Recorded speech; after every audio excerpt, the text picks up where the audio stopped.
కాసిని త్రాగి నీ మీద జల్లుకున్నావనుకో నీ యొక్క అష్టైశ్వర భోగ భాగ్యములు నీ ఇంట్లో తులతూగుతూ ఉంటాయి. దరిద్ర దేవత బయటికి వెళ్ళిపోతుంది. ఇవి స్వామివారి పాదతీర్థమా? అవునా? నేను నెత్తిలో చల్లుకొని తాగాల. కొన్ని తాగు, కొన్ని నెత్తి మీద చల్లుకో. ఈ ఊళ్ళోకి వచ్చిన కంచె ఆ వాగులకు ఈ చెట్టు కాడికి ఒక 100 సార్లు తిరిగి వచ్చాయి.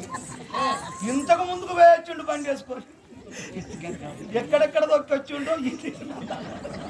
లేదు నాయన, ఈ నీళ్లు నేను దాగి నాకు సోమిడి రోగం వచ్చినట్టు అనుకోపోమంటున్నావా? లేదు నాయన, పరమేశ్వరుని పాద తీర్థం అంటే అట్టి ఎండిపోయిన వృక్షానికి పోసినా గాని కూడా చిగురించుతుంది. అంత గొప్ప పాదములు అవి, పుణ్యపాదం. ఆ పచ్చడి చెట్టుకు పోస్తే ఎండిపోతుంది తప్ప ఇంకా చిగురు పెడతా, అది చిగురు పెడతా.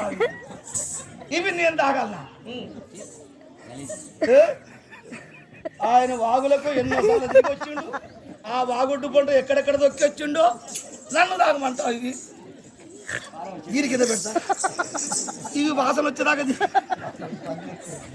అప్పటికి పని చేస్తాయి.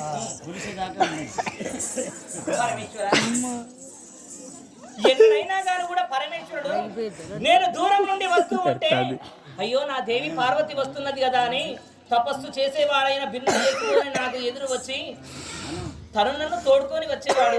ఈ రోజున ఇటు పిలిస్తే అటు చూస్తూ ఉన్నాడు, అటు వస్తే ఇటు తిరిగి చూస్తూ ఉన్నాడు.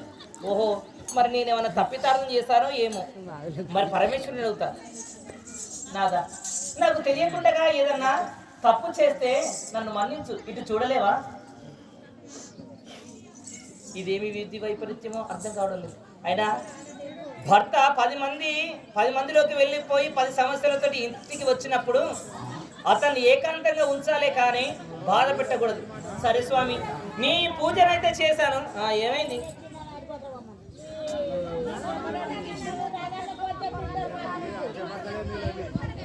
ఫస్ట్గా బొమ్మనామని వెళ్ళిపోమని, బొమ్మనామని వెళ్ళిపోమని.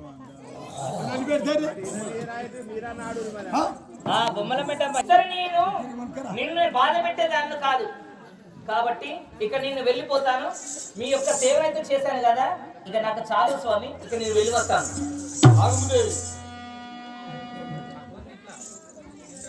ఇప్పుడు మాట్లాడారు చాలు స్వామి. ఒక్క మాట, పెళ్లి చేసుకున్న ఆడదానికి అత్త పోరైనా కానీ కూడా ఆడబిడ్డ పోరైనా భరిస్తారో ఏమో కానీ భర్త పోరు భరించాలనంటే ఆడదానికి వశం కాదు.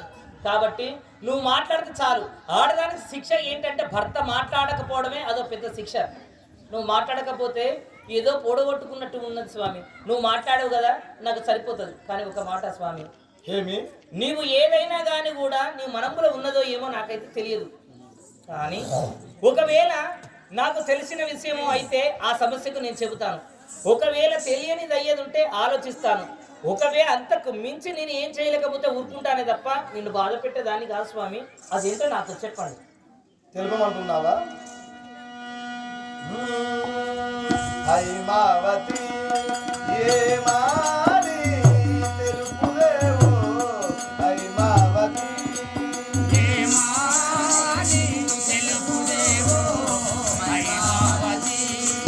Yeah.